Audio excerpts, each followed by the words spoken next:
Science point में आपका स्वागत है। तो उस दिन अपन इलेक्शन के बारे में सीरीज चला रहे थे। आज नीट से संबंधित कुछ टॉपिक है, उसके संबंध में 3-4 दिन तक अपन चलाएंगे। आज अपन लोग देखेंगे ज्वार भाटा, और अपन के ज्वार भाटे से संबंधित जो क्वेश्चन है 8-10 पढ़ते हैं, उन्हीं के बारे में चर्चा करेंगे। ठीक है ना।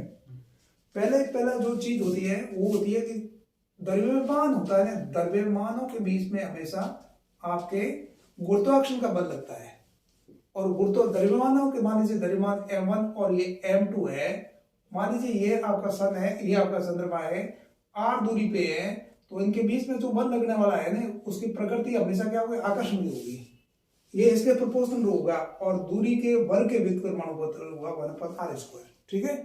तो जितनी आप दूरी अधिक हो गई उतना ही बल क्या होगा, कमजोर होगा। ठीक है ना, समझ की बात को नहीं।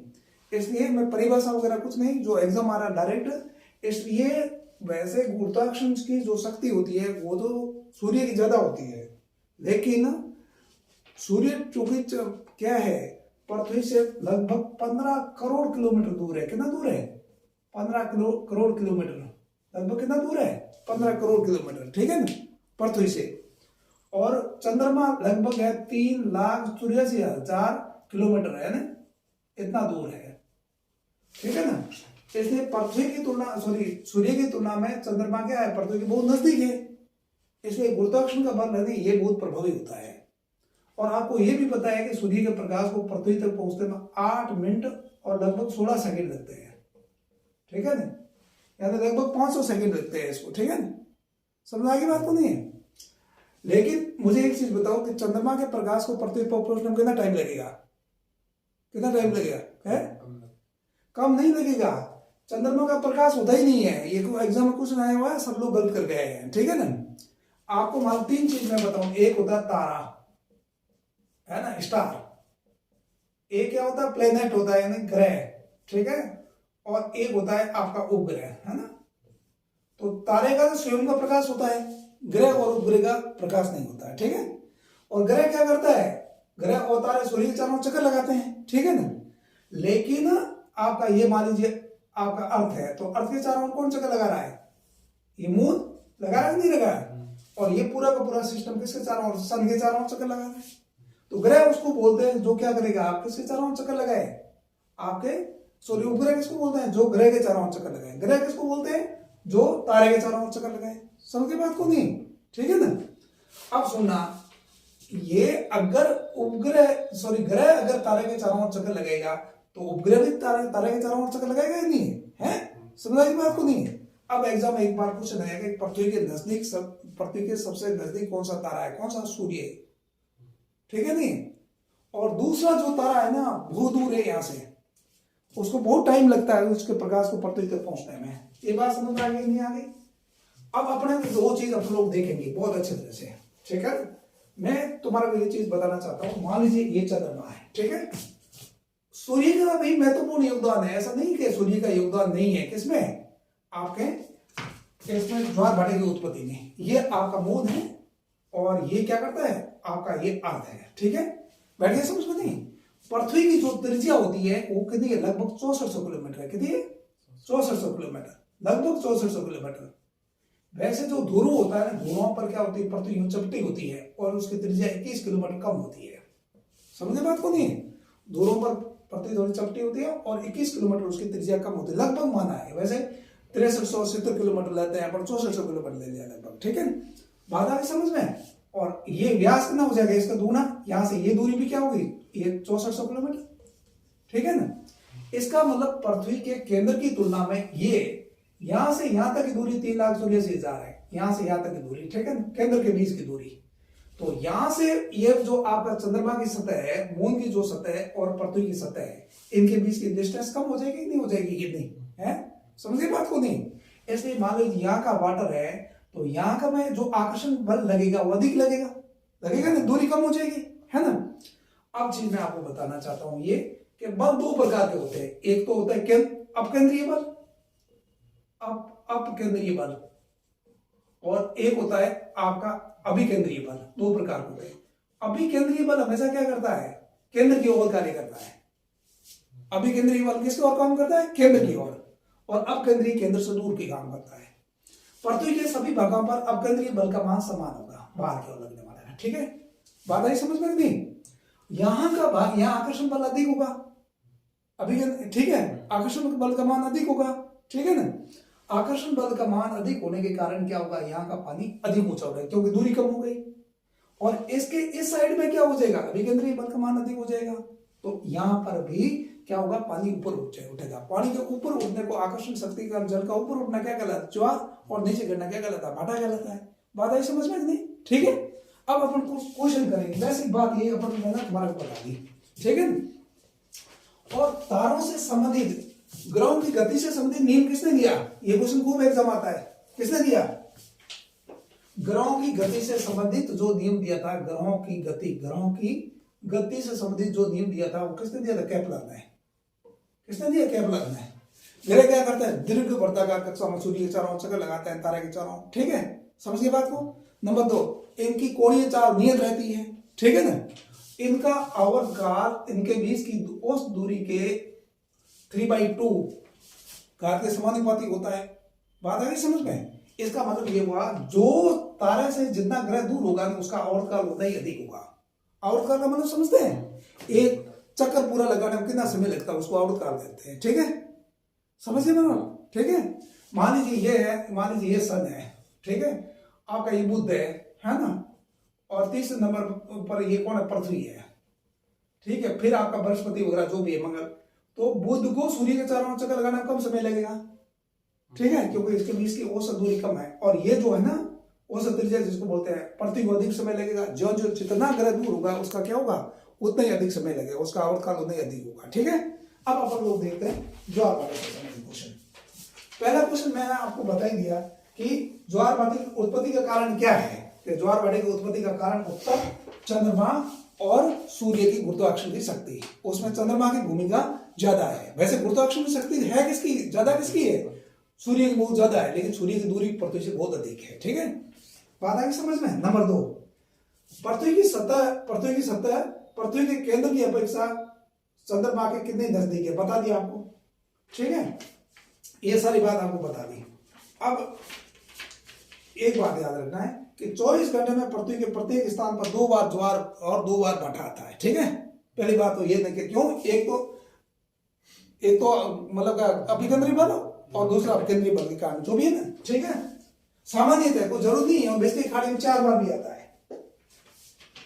अब क्वेश्चन आता है अगला कि सामान्य प्रतिदिन ज्वार किसी स्थान पर 26 मिनट देरी से क्यों आता है, क्यों आता है? क्योंकि आपको बताऊं, ये मान लीजिएगा ये आपका मून है, ठीक है, और ये आपकी अर्थ है, ठीक है ना। तो ये आपकी अर्थ है, अर्थ क्या करती है, घूर्णन करती है अपने अक्ष पर, ठीक है, और मून भी क्या करता है, अपने अक्ष पर घूर्णन करता है और पृथ्वी की चारों चक्कर लगाता है, ठीक है। मान लीजिएगा ये पृथ्वी घूर्णन कर रही है, यूं घूम रही है, तो मून क्या करेगा, 2 काम करेगा, एक तो पृथ्वी के चारों ओर चक्कर भी लगाएगा, ठीक है ना, और दूसरा क्या करेगा, अपने अक्ष पर भी घूमेगा। तो पृथ्वी 24 घंटे में घूम करके वापस यहाँ पे आएगी इस स्थान तक, तब मून भी यहाँ से क्या करेगा, परिक्रमण करेगा पृथ्वी से, उस स्थान से थोड़ा सा दूर चला जाएगा, तो उसको कवर करने के लिए टाइम ज्यादा चाहिए कि नहीं चाहिए, इसलिए ये क्या करता है, सब ये देर से आता है, ठीक है। अगला क्वेश्चन, अब 3 चीज अपन लोग पढ़ेंगे।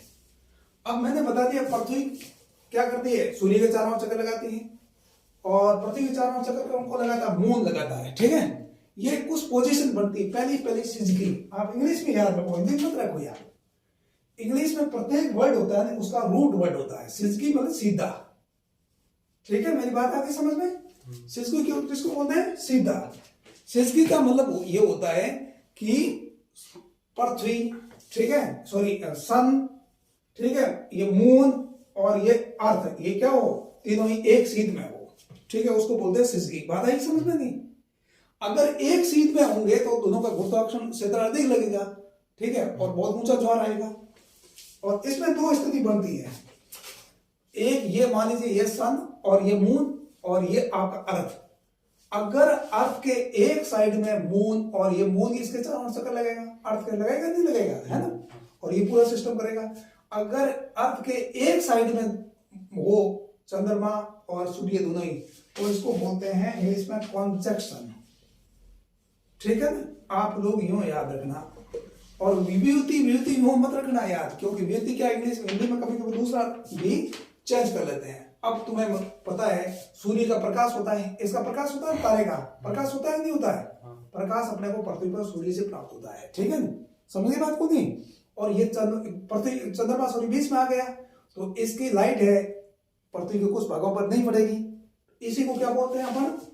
इसी को बोलते हैं सूर्यग्रहण, नहीं बोलते क्या?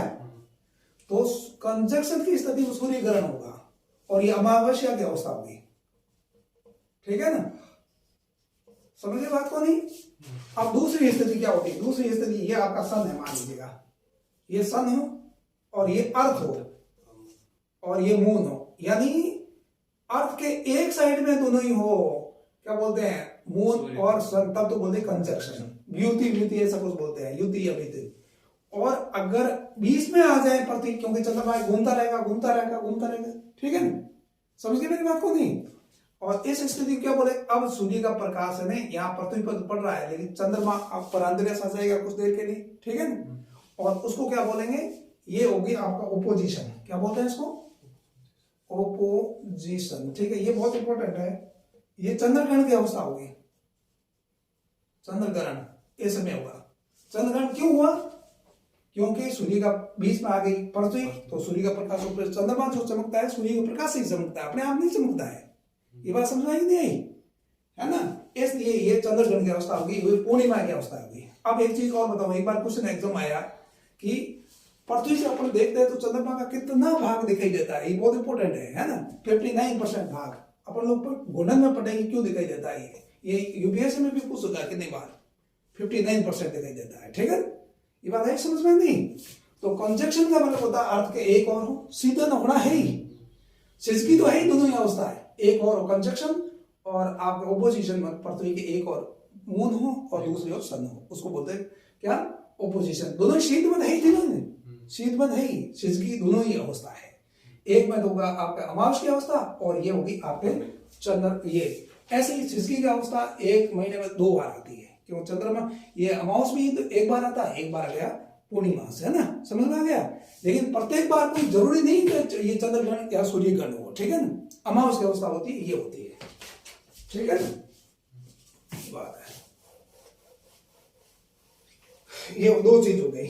अब ये जब अवस्था होती है ना, जब सीध में होते हैं ये तीनों, सिजकी की अवस्था होती है तो दीर्घ ज्वार आता है। कैसा ज्वार आता है? दीर्घ ज्वार, और इसको बोलते हैं स्प्रिंग टाइड, ठीक है ना। और ये सामान्य ज्वार से 20% अधिक ऊंचा होता है। अब मान लीजिए ज्वार पानी एकदम ऊंचा जाएगा ज्यादा तो नीचे भी ज्यादा गिरेगा, नीचे भी ज्यादा, उसको बोलते हैं भाटा।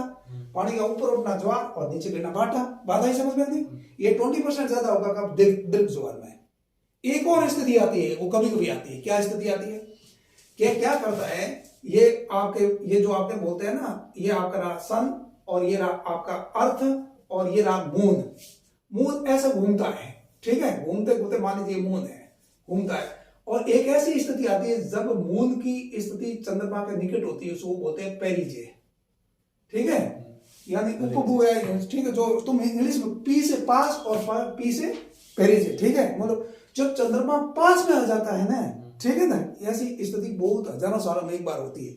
जब सिजकी की अवस्था के साथ में पेरिजी की भी अवस्था हो तो उस समय सर्वोच्च ज्वार आएगा, बहुत ऊंचा ज्वार आएगा, दीर्घ ज्वार से अभी अधिक, ठीक है, सर्वोच्च ज्वार, ठीक है, समझ आएगी बात को। सिजकी में तो आ गया दीर्घ ज्वार। और अगर ऐसी पोजीशन हो, कभी कभी चंद्रमा घूमते घूमते पृथ्वी के नजदीक आ जाए ना, उस स्थिति में उससे भी ऊंचा ज्वार आएगा, उसको सर्वोच्च ज्वार बोलते हैं, ठीक है, बात है समझ में नहीं? ये बात आगे समझ में, ठीक है। अगला देखना, अब 2-3 चीजें अपन पढ़ेंगे। अब दीर्घ ज्वार, जब ज्वार ऊंचा आएगा तो भाटा बहुत नीचे ही सबसे अधिक होगी, ये ध्यान रखना, ठीक है ना।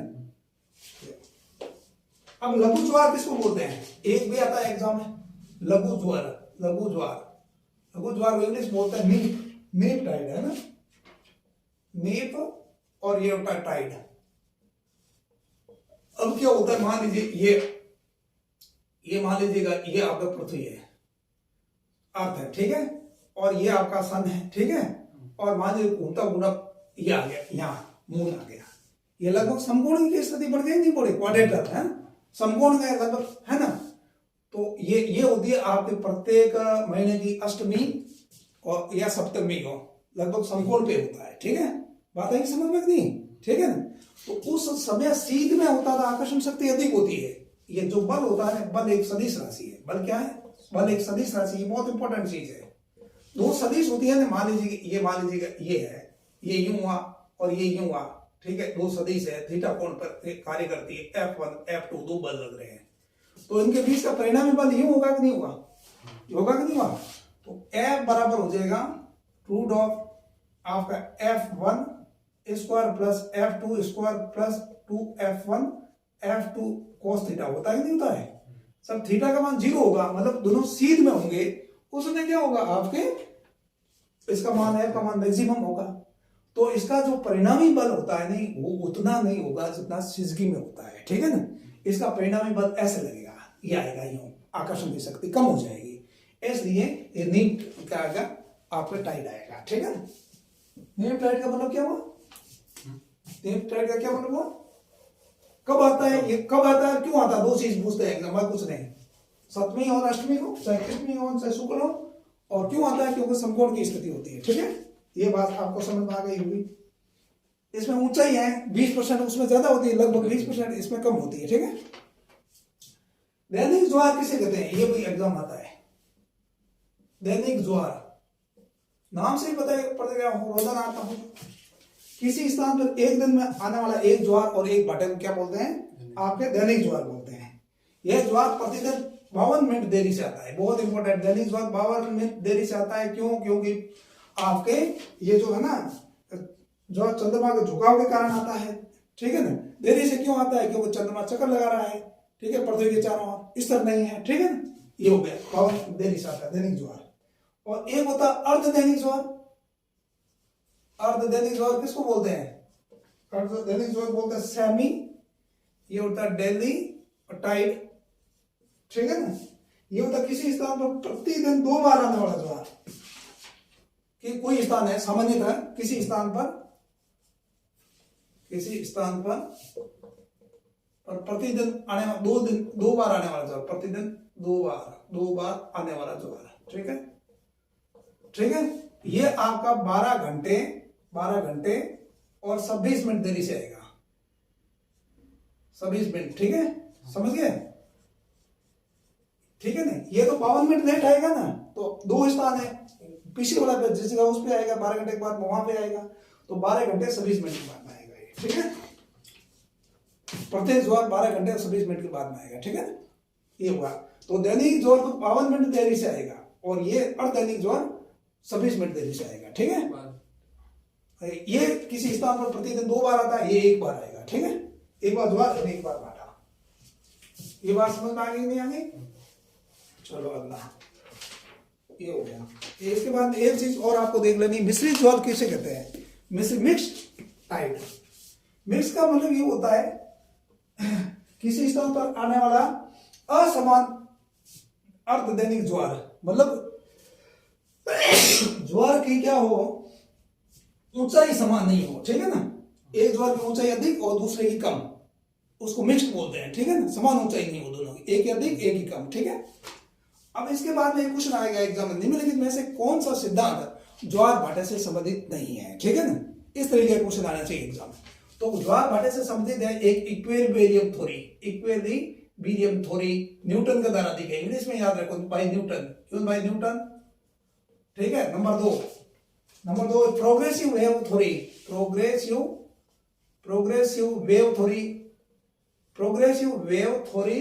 ये दी गई थी वेबर के द्वारा, ठीक, विलियम वेबर, ठीक है ना। वेबर, W से W आपको याद हो जाएगा, विलियम वेबर के द्वारा। इंग्लिश में इसलिए बहुत सारे रूट वर्ड होते हैं ना इंग्लिश में, वो अपने आप अर्थ देते हैं, ठीक है। एक और है the canal theory. The canal theory किसने दी थी? आयरी ने दी थी। कैनाल थ्योरी JB आयरी, ठीक है ना, इनके द्वारा दी गई थी। और स्टेशनरी वेव थ्योरी बहुत इंपॉर्टेंट, ये आई हुई एग्जाम में, स्टेशनरी वेव थ्योरी दी गई। स्टेशनरी वेव थ्योरी आप याद रखना, ये इसको एस हैरिस ने दिया था, ये R.A. हैरिस थे, ऐसे याद रखना, हैरिस, ऐसे स्टेशनरी, ऐसे हैरिस, ठीक है। और एक डायनेमिक त्वरित दी थी लाप्लास में, ठीक है, ये बहुत इंपॉर्टेंट है। अब है प्रत्येक स्थान पर 2 बार ज्वार 1 बटा पृथ्वी घूर्णन गति का है, ये मैंने पहले आपको बता दिया। एक ये रखना है कि आपका एक आता है क्वेश्चन उष्ण कटिबंधीय ज्वार। उष्ण कटिबंधीय ज्वार क्या होता है, क्या करता है, चंद्रमा क्या करता है, चक्कर लगाता है, तो कर्क रेखा या मकर रेखा के ऊपर उसकी स्थिति नजदीक होती है और सीधी किरणें पड़ती है ना, ठीक है, उस समय ये आता है, ठीक है ना। और भूमध्य रेखा पे पड़ती है तो उस समय भूमध्य रेखा जो है आपका टाइट आता है वो। इन 3 बातों को ध्यान रखना। उम्मीद है कि इससे बाहर आपका क्वेश्चन ये नहीं जाना चाहिए, ठीक है। तो ये मुख्य बातें हो गई। कल अपन लोग इससे भी इंपॉर्टेंट टॉपिक है उसको पढ़ने की कोशिश करेंगे, आपके वायुदाब। Okay bye.